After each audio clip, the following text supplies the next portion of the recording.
Premier admits when there's no plan B when it comes to funding the government's big election promises. He says selling off half the power network is the only option. The admission came as Mike Baird and Luke Foley went face-to-face in their first debate. Mike Baird and Luke Foley haven't spoken since Labor's leadership change. Good to see you. You too.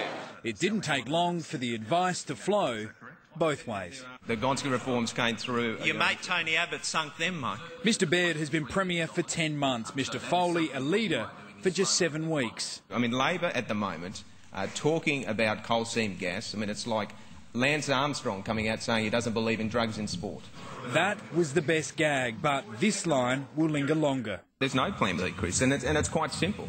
That's if his electricity privatisation plans fail. He says there is no other option. His rival pounced. No one can have any confidence in the extravagant promises that Mike is claiming to deliver because there's no plan B.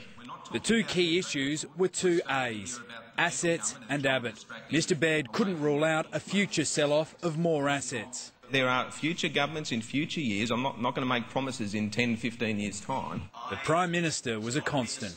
If Mike has a conversation with his good friend Tony Abbott... I have had differences with Tony Abbott and the federal government. Mike gave unconditional support to his good friend Tony Abbott. Today there was no real winner, though. Labor's taking heart from the Premier's admission that there is no plan B if he fails to sell electricity assets. Both parties, both leaders, will now turn their attention to next Sunday's major debate in Penrith. It will be live on 7 from 5 p.m.